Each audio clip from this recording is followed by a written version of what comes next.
Kapten, saya tengok video Kapten ni bila Kapten buat rakaman di destinasi penerbangan Kapten, saya perhatikan ada 2 hotel saja.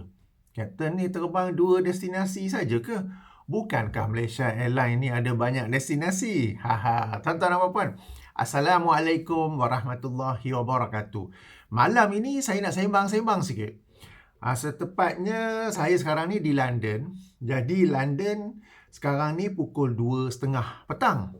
Tapi sebab body clock masih ikut waktu Malaysia, Malaysia pukul 9.30 malam. Jadi malam inilah, okay, walaupun sebenarnya petang di London, saya sekarang ini di London. Sembang-sembang sikit dan saya mendapat soalan daripada seorang yang bertanya, yang dia ni observant dan dia ingin tahu. Dia kata, saya tengok Kapten ni bila di destinasi kerja, tengok hotel kat background tu sama je. Macam sekarang ni, saya di Sheraton London Heathrow Airport Hotel. Kan, background ni kan, ada beberapa video saya, background yang sama ni saja. Okay? Yang ini Sheraton di London Heathrow Airport Hotel. Ada satu lagi background tu pula, Cordis Hotel di Auckland, New Zealand. Ya, betul. Memang 2 destinasi saja ya. Jadi kenapa sebang 2 destinasi saja? Bukan ke Malaysia Airlines ada banyak destinasi? Jadi pada kesempatan ini, saya sembang-sembang sikitlah tentang kerjaya saya sebagai seorang pilot dan destinasi yang saya terbang ya. Okey. Secara ringkasnya, pilot bila dia ada lesen tu nama dia Commercial Pilot's License with Instrument Rating, CPLIR. Okey, walaupun ada lesen tu commercial pilot, tetapi lesen itu pula dia spesifik kepada aircraft ataupun kepada jenis pesawat tertentu saja. Kalau dia bawa kalau lesen itu rating, kita panggil ratingnya untuk pesawat A330 saja, Airbus A330 saja, maka pilot tu dia bawa Airbus A330 sahaja. Kalau rating dia tu Boeing 737, maka dia bawa Boeing 737 lah saja. Jika ratingnya itu Airbus A380, maka rating dia Airbus A380 sajalah. Demikianlah juga untuk Boeing 747, untuk MD-11 dan sebagainya dan sebagainya. Okey, dia berbeza dengan lesen kereta. Lesen kereta, bila kita dapat lesen itu, dia tak ada rating khusus. Semua kereta boleh bawa. Okey, kita boleh bawa Perodua, boleh bawa Proton, boleh bawa Toyota, boleh bawa Honda, Mazda dan sebagainya. Dan bagi Mazda tu pula, variant yang beza-beza pun boleh juga. Boleh bawa Mazda 8, Mazda CX-8, Mazda RX-8, Mazda CX-5, Mazda 6, Mazda 3, CX-3, CX-30 dan macam-macam lagi. Okay? Tetapi bagi pilot, dia ada satu rating tu sajalah. Dia bawa satu jenis tu saja dan ikut undang-undang penerbangan tak boleh tukar-tukar. Maksudnya katakanlah seseorang itu ratingnya Airbus 330. Kemudian katakanlah pada petang tu ke, satu flight yang menggunakan Boeing 737 tak ada pilot. Okey, pilotnya tu katakan last minute MC. Kemudian pilot yang saya kata on standby tu kan, kerja tak kerja tu. Pilot tu pula tak dapat dihubungi ke apa ke, ataupun telah pun dipanggil tu penerbangan lain. Jadi syarikat penerbangan tu dia tak boleh panggil pilot yang rating dia Airbus 330. Kau mari bawa Boeing 737 ni mari bawa. Tak boleh. Dia tak boleh begitu. Dia kena Airbus 330 sahaja. Jadi macam saya ni Airbus 350. Jadi saya bawa Airbus 350 sahaja. Okey. Jadi kenapakah bagi pilot ni rating dia tu satu pesawat saja? Okey, satu pesawat kerana apabila kami sebagai seorang juruterbang, sebagai pilot ada rating untuk kapal tu, kami bukan sekadar bawa tau. Tapi kami kena mengetahui segala sistem yang berkaitan dengan pesawat tersebut. Jadi macam contohnya hydraulic sistemnya, pneumatic sistemnya, electrical sistemnya, air conditioning system, pressurization system, dia punya sistem brake dia macam mana, dia punya sistem landing gear tu tayar yang naik boleh turun apa semua tu. Jadi semua tu kita kena tahu. Termasuklah juga banyak-banyak switch yang dalam kokpit tu. Yang banyak-banyak switch tu itu bukan interior decoration. Itu bukan bila bos masuk kita pun tengok tu, banyak Swiss ni susah kerja ni. Okey, bukan macam tu. Tetapi setiap Swiss tu ada fungsi dia dan kita sebagai pilot kena tahu. First of all, kita kena tahu Swiss tu kat mana. Jangan bila ada sesuatu prosedur yang perlu kita tekan Swiss tu, pilot tu pula cari Swiss kat mana. Mana Swiss ni, tak boleh jadi macam tu. Itu yang pertama. Yang kedua, kita kena tahu bila tekan Swiss tu apa akan jadi. Kalau tak tekan, apa yang akan jadi.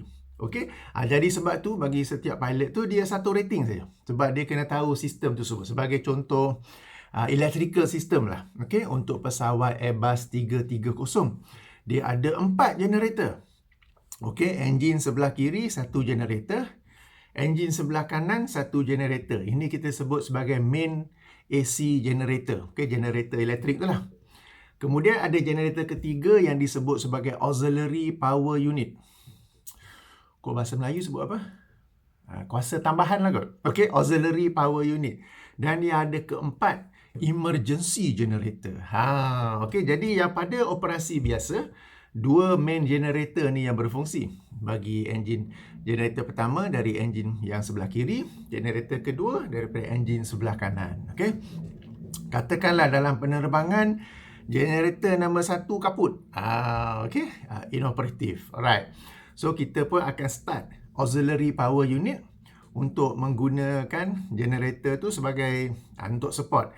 Sebab main generator enjin kedua sebenarnya sudah cukup untuk supply keseluruhan kapal terbang. Tetapi akan ada load shedding.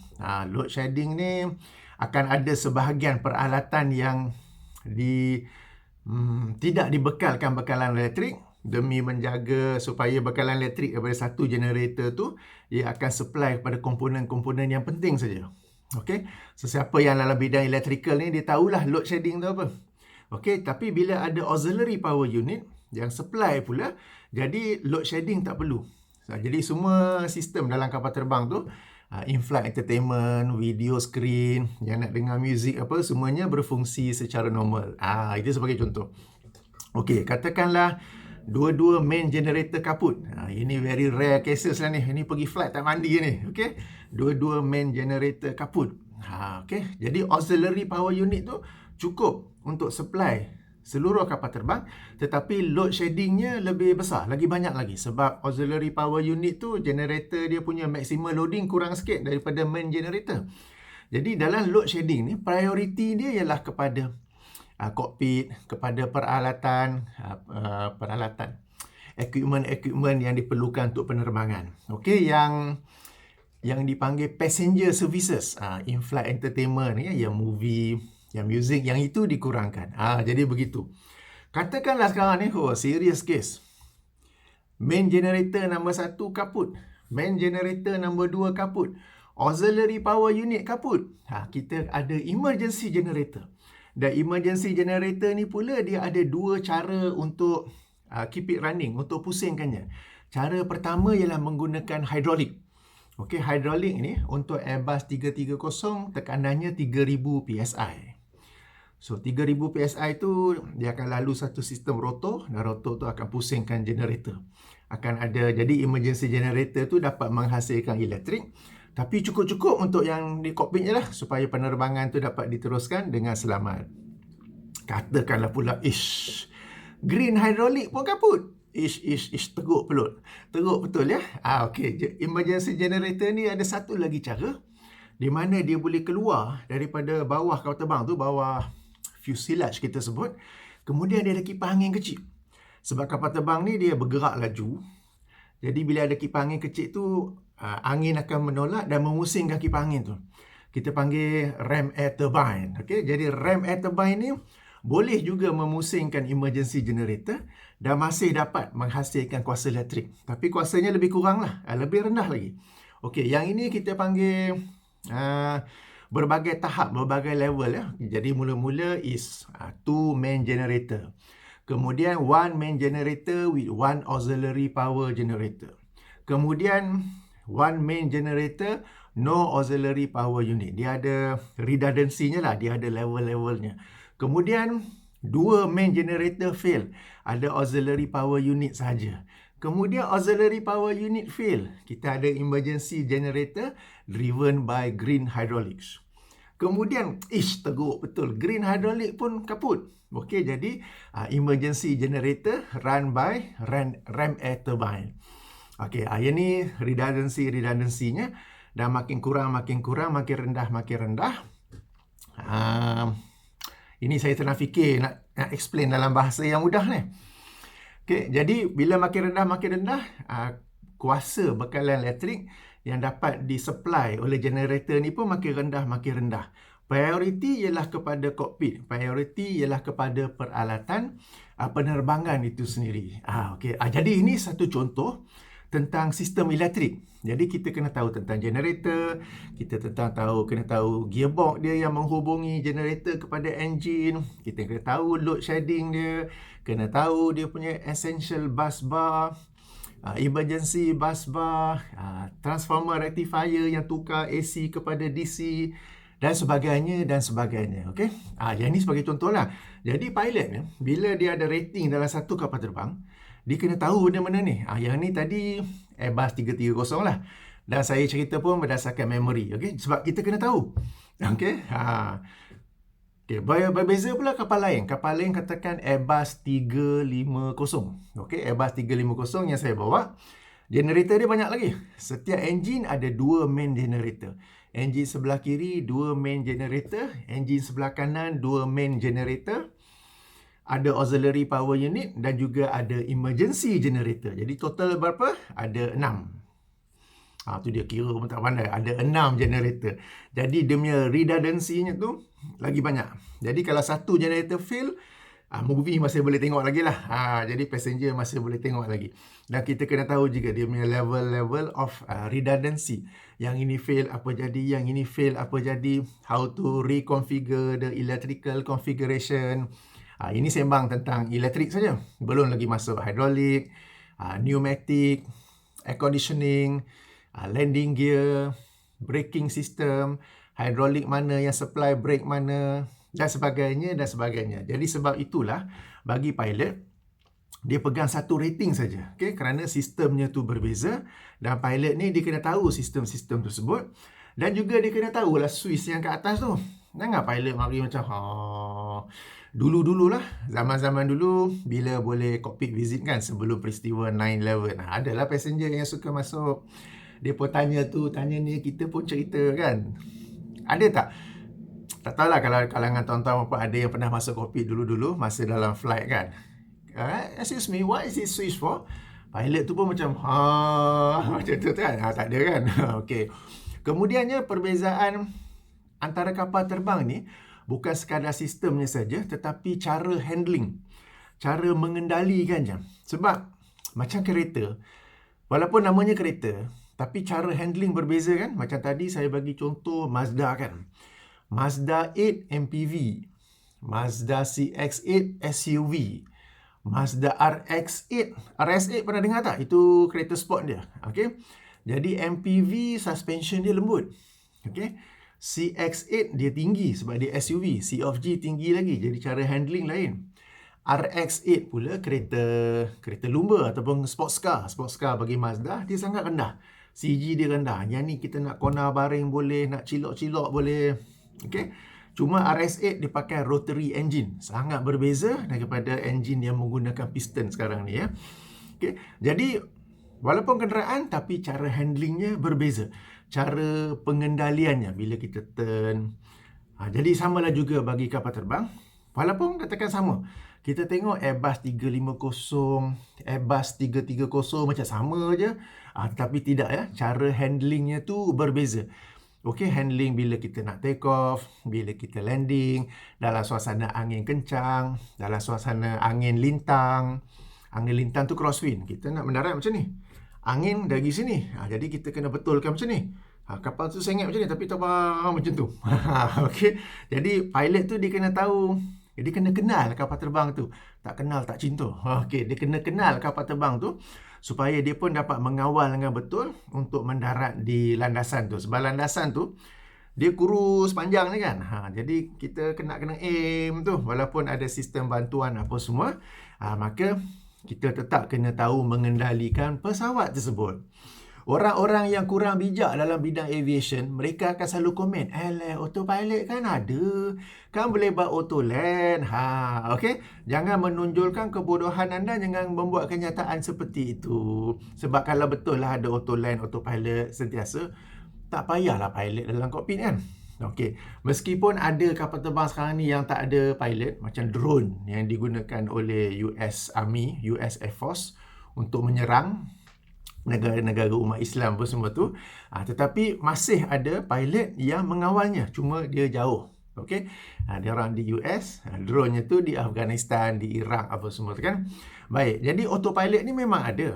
Okey, tetapi auto land atau menggunakan autopilot untuk landing, ia hanya dalam keadaan cuaca yang tenang seperti berkabus. Kita guna auto land bila suasana kita tak nampak landasan tu, seperti suasana berkabus. Okey, fog or mist. Tetapi in strong crosswind condition, strong turbulent condition, tak boleh pakai sebab autopilot tu sendiri tak boleh nak handle. Dia kena human juga yang mengendalikannya. Jadi bila kita rujuk kepada auto land dia ada limit angin dia tu. Headwind berapa, crosswind berapa, tailwind berapa. Dia kena ada human juga. Kalau above limit tu, manusia juga yang perlu mengawalnya. Okey. Jadi atas sebab-sebab inilah, pilot tu dia satu rating saja. Kalau dia banyak-banyak rating, nanti dia pun bersekabut. Jadi safety will be affected. Jadi dia pegang satu rating saja. Okey. Kemudiannya, bagi kes-kes terpencil, kadang-kadang pesawat itu disebabkan adanya kesamaan, similarities antara keduanya, maka pilot boleh pegang dua rating. Okey, saya bagi contoh. Pesawat A350 ada beberapa kesamaan dengan pesawat A330. Okey, jadi pilot yang bawa yang ada rating A350, dia juga boleh ada rating A330. Okey. Tapi pilot yang bawa A330, dia tak boleh ada rating A350. Macam mana tu? Okey. Jadi macam saya, alhamdulillah, saya punya rating sekarang ni A350. Tapi saya pun ada rating untuk bawa Airbus A330. Bukan saya seorang saja. Semua rakan-rakan pilot saya yang memandu pesawat A350 yang ada rating A350, kami bawa A350 dan juga boleh bawa Airbus A330. Cumanya pilot A330 dia tak boleh bawa A350. Dia punya rating tu lain sikit. Alright, nak cerita tu panjang, tadi ratingnya lain sikit. Okey. Jadi berdasarkan rating ini, saya macam saya kata tadi, A350 boleh juga bawa A330. Tapi disebabkan saya A350, maka fokus utama saya lah kepada memandu pesawat A350 sahaja. A330 tu sekali-sekala. Alright, jadi A350 ni pula, Airbus 350-900 series. Okay? Dia adalah pesawat long distance, pesawat yang jauh. Airbus 330 dia short to medium distance. Short tu Bangkok boleh, Cengkering, Jakarta boleh, tapi Penang pun boleh, Singapore pun boleh, tapi not very economical lah. Itu mungkin musim perayaan saja pakai, sebab sekali harum boleh bawa lebih kurang 300 penumpang. Tapi biasanya ia digunakan untuk short seperti Bangkok, Manila, Ho Chi Minh City, Bali, Cengkering, Jakarta, ataupun lebih sikit seperti ke Delhi, ke Narita, ke Incheon, paling-paling jauh ke Jeddah. Jeddah tu kira macam nak maksimum lah tu. Sebab 8 hingga 9 jam penerbangan kan. Itu kira-kira nak maksimum lah tu. Okey. A350 ni pula dia long distance. Seperti ke Auckland. Auckland tu 10 hingga 11 jam penerbangan. Ataupun ke London. Macam saya sekarang ni, alhamdulillah berada di London. Tadi saya buat penerbangan 12 jam 54 minit secara tepatnya lah, daripada take off sehingga landing 12 jam 54 minit. Okey, sebab sekarang ini sama angin dia tak kuat sangat. Kalau winter, angin yang menentang arus kita sebut sebagai headwind. Maknanya kapal terbang kat sini, angin pula menentang arus. Jadi kalau winter, ia boleh sampai ke 14 jam. Okey, tadi 13 jam kan? 12 jam 53 minit tu 13 jam lah. Kalau winter disebabkan oleh headwind, kita panggil angin menentang arus, maka kapal terbang tu kelajuan dia sama. Tetapi disebabkan oleh angin, kelajuan ni di daratnya tu slow. Okey. Jadi mungkin 14 jam, 14,5 jam baru sampai London. Jadi itulah Airbus 350 ni, dia direka lebih kepada long distance. Nak pergi short distance pun boleh, tetapi tak economical lah, ataupun salah pakai kapal terbang lah kiranya. Okey. Jadinya untuk A350 sekarang ni, destinasi yang dipilih oleh adalah business unit yang terbabit ataupun department terbabit ialah Auckland dan juga London, sebab ini adalah dua destinasi yang jauh. Auckland kalau kita pergi 10 jam, kalau balik 11 jam, 11 jam setengah kadang-kadang ya. Sementara London pula macam itulah, 12 hingga 14 jam. Jadi sebab tu menggunakan A350, dan memandangkan saya ni terbang A350, maka sebab itulah destinasi saya dua saja, iaitu London dan Auckland. Panjang saya cerita. Boleh faham? Okey, alright. Jadi itulah ceritanya kenapa destinasi saya ni dua sahaja. Okey, apa lagi nak cerita? Okey. Ni tak boring ke, Kapten? Fly dua je. Ini tak ada orang tanya. Ini saya pula tanya sendiri. Tak boring ke dua destinasi saja? Alah, kalian pergi kerja pun hari-hari pergi office sama je, tak boring ke? Kan? Alright. Tak apa, sebab ini memang kerja. Dan kita kata, kalau nak boring, boleh kata boring, but it is up to us to make the best of it. Sebab macam saya lihat kelebihannya apabila ada dua destinasi ni saja, saya menjadi familiar dengan dua destinasi ni, maka saya tak perlu nak study banyak tentang destinasi tersebut. Sebab kami sebagai pilot, bila kita pergi kepada satu destinasi, kita akan mengkaji laluannya, the route, dan juga airport yang kita pergi. Katakan saya ni London, Auckland. Katakanlah tiba-tiba kena fly pergi ke Incheon, South Korea kan.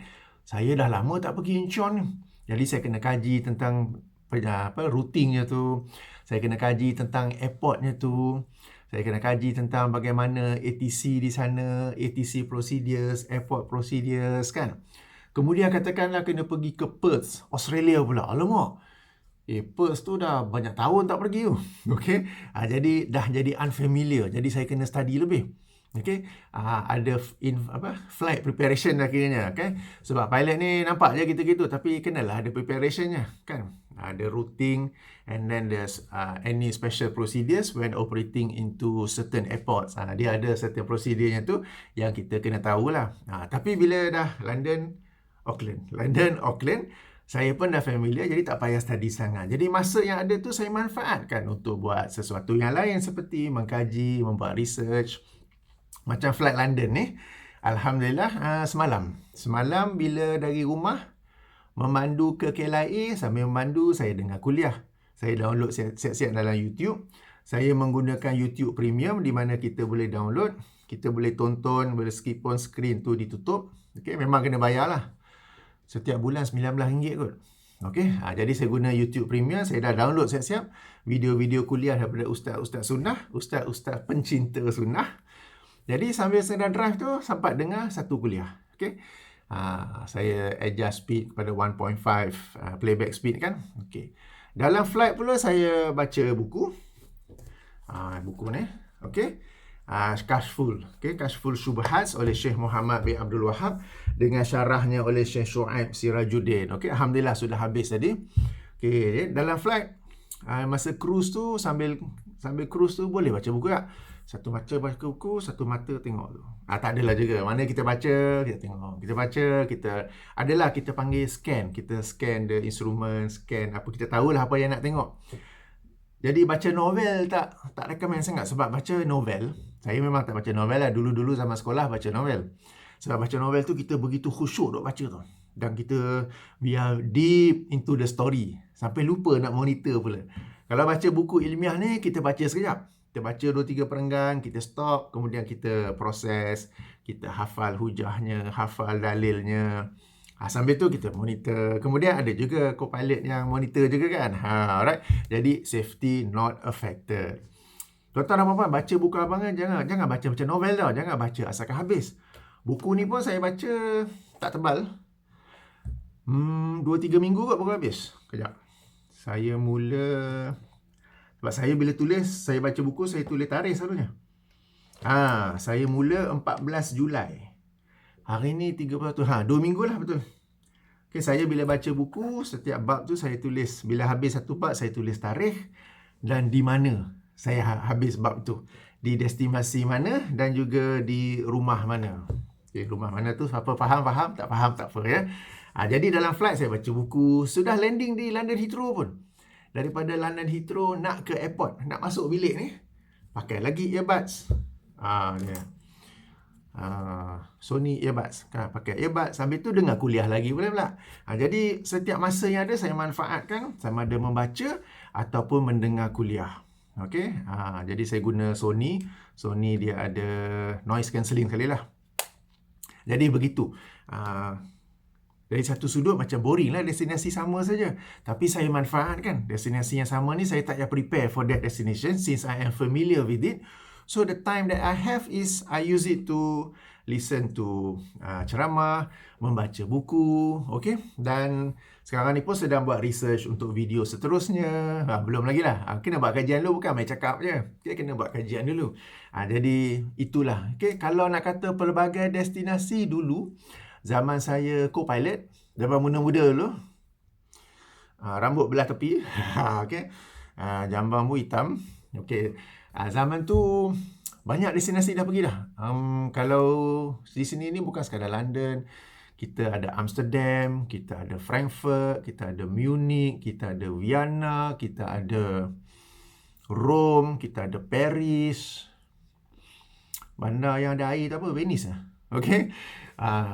Ada Madrid, kemudian banyak destinasi dulu sampai kalau ke US, sampai ke New York. Okey, dah banyak dah puas dah semua tu. So sekarang ni okey je, tak apa. Jadi itu zaman dulu, okey, bawa apa? Boeing 777.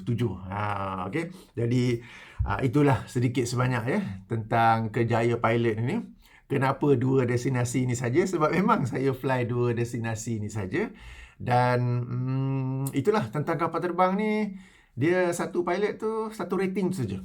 Okey, satu rating sahaja. Mungkin dalam beberapa kes terpencil apabila ada banyak kesamaan. Jadi macam saya dan sahabat-sahabat sekerja saya yang lain, bila kita fly 350, rating kita ni juga 330.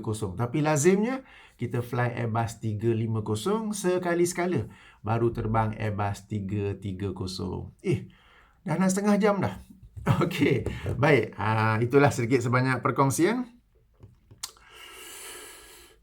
Nak cerita apa lagi? Cukup lah kan?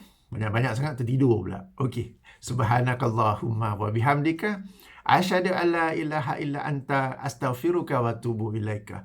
Assalamualaikum warahmatullahi wabarakatuh.